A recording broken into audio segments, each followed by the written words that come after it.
Students, आज के इस वीडियो में मैं क्लास 10th की एक्सरसाइज 4.2 का क्वेश्चन नंबर 6 बताऊंगा। क्वेश्चन है हमारा, a cottage industry produces a certain number of pottery articles in a day.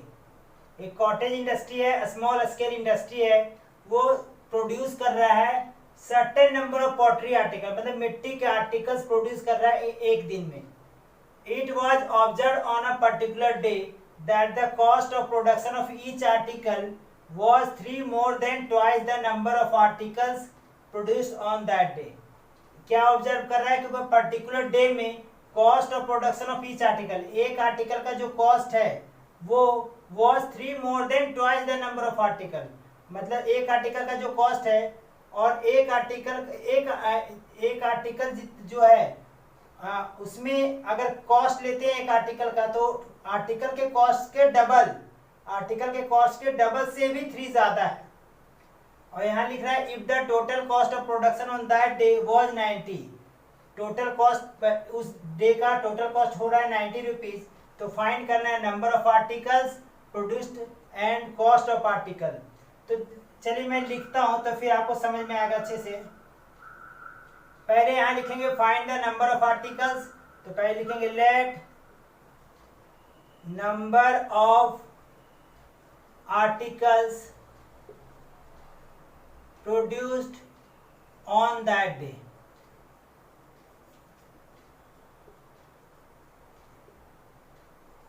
Equal to x article produce किया जा रहा है। एंड तो यहाँ पे क्या, यहाँ पे बोला जा रहा है it was observe on a particular day that cost of production of each article was 3 more than twice the number of article. तो यहाँ पे आप अंडरलाइन कीजिए, तो नंबर ऑफ आर्टिकल जितने हैं तो यहाँ पे लिखेंगे therefore cost of each article.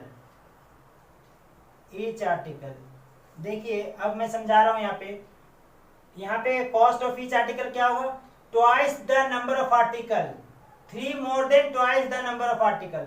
तो 3 more than twice the number of article, तो नंबर ऑफ आर्टिकल एक्स है तो इसका ट्वाइस 2x हो जाएगा, और उससे भी 3 ज्यादा है तो +3 लिखेंगे। ये एक आर्टिकल का कॉस्ट हो गया हमारा। तो यहाँ पे ऐसे भी आप यहाँ पे रुपीज लिख सकते हैं, रुपीज 2x + 3। अब यहाँ लिखा है if the total cost of production on that day, तो यहाँ लिखिए total cost of production on that day, कितना है टोटल कॉस्ट है हमारा रुपीज 90। तो यहाँ पे देखिए टोटल कॉस्ट ऑफ प्रोडक्शन ये है, एक आर्टिकल टोटल आर्टिकल हमारे x है और एक आर्टिकल का कॉस्ट है 2x + 3। चलिए मैं यहाँ पे समझाता हूँ। नंबर ऑफ आर्टिकल्स हमारे मान लीजिए 5 है, and cost of each article है हमारा, मान लीजिए cost of each article rupees 10 है। तो टोटल कितना कॉस्ट होगा, टोटल कॉस्ट कितना होगा, एक टोटल आर्टिकल हमारे 5 है और एक आर्टिकल का कॉस्ट 10 है, तो टोटल कितना पड़ेगा 5 × 10 50 रुपीज आएगा हमारा। नंबर ऑफ आर्टिकल 5 है, कॉस्ट एक आर्टिकल का 10 है, तो 5 × 10 50 आएगा। तो वैसे ही इसमें भी करना है, नंबर ऑफ आर्टिकल x है और एक आर्टिकल का कॉस्ट कितना है 2x + 3, तो टोटल कितना हुआ हमारा 90। ये वाला नंबर ऑफ आर्टिकल x और एक आर्टिकल का कॉस्ट इतना, दोनों को मल्टीप्लाई करेंगे तो 90 आएगा, इसी के जैसा। तो x × 2x क्या होगा 2x² प्लस x × 3 क्या होगा 3x और इक्वल टू 90 लिखिए आप, फिर 2x²। अब यहाँ पे मैं ऊपर लिख रहा हूँ,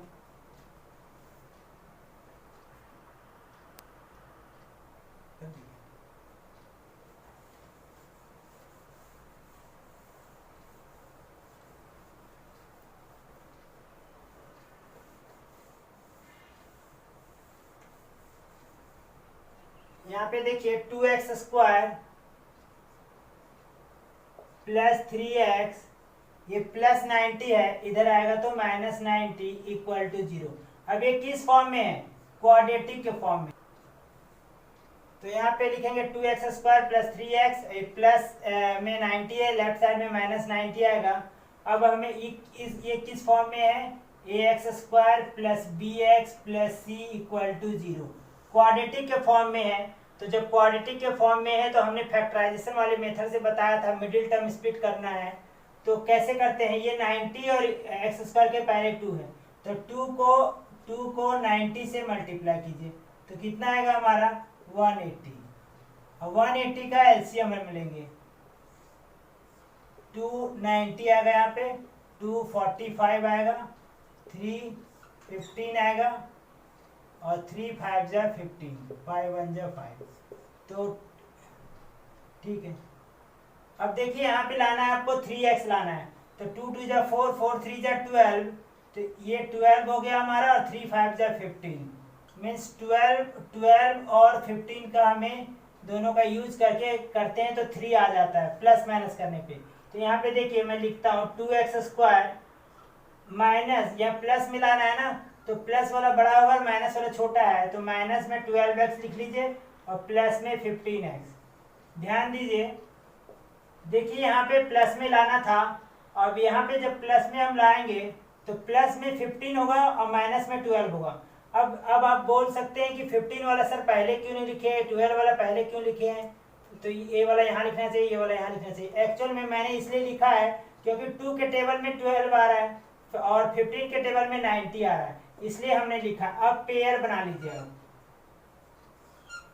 अब 2 के टेबल में 12 आता है तो 2 कॉमन लीजिए, x² और x में x कॉमन आएगा। अब यहाँ 2 तो कॉमन आ चुका है, x² में x कॉमन आया तो एक x बचेगा और 2 के टेबल में 12 आएगा 6 टाइम, x यहाँ पे ले चुके हैं तो यहाँ x नहीं आएगा। प्लस 15 के टेबल में 90 आता है तो 15 कॉमन लीजिए, यहाँ पे x आएगा और यहाँ पे 15 के टेबल में 6 टाइम्स।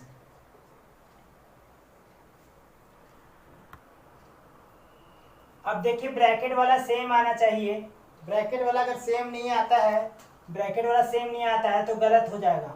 तो ब्रैकेट वाला सेम है तो इससे हम x - 6 कॉमन ले लीजिए और यहाँ बचेगा 2x प्लस 15 इक्वल टू 0। अब यहाँ पे हम एक बार इसे 0 बनाएंगे और एक बार इसे 0 बनाएंगे, तो यहाँ लिखते हैं when x - 6 equal to 0 therefore x equal to 6। और यहाँ पे सेकेंड केस आएगा हमारा when 2x plus 15 equal to 0, तो 2x इक्वल टू -15 और x therefore x equal to -15/2। तो यहाँ पे माइनस में आया, यहाँ प्लस में आया, तो देखिए नंबर ऑफ आर्टिकल x क्या है, number of articles produced on that day, तो x है, तो x तो हमारा नेगेटिव में आ गया, तो नेगेटिव में तो नंबर ऑफ आर्टिकल्स तो होगा नहीं, तो यहाँ लिखेंगे नॉट पॉसिबल। तो x का वैल्यू क्या है हमारा 6 आएगा, तो इसी x का जो वैल्यू है तो यहाँ पे लिखेंगे क्या, x क्या है, number of articles produced on that day, तो there so number of articles produced on that day equal to हो गया 6, और यहाँ पे मिटा दे रहा,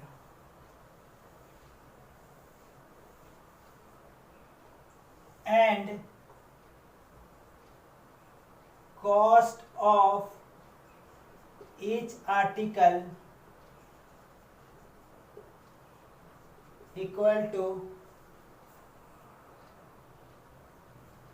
2x प्लस 3 था, cost of each article 2x plus 3, तो 2 हो गया और x का वैल्यू कितना है हमारा 6 प्लस 3, तो 2 6 जा 12 प्लस 3 इक्वल टू 15, तो ₹15 आ गया।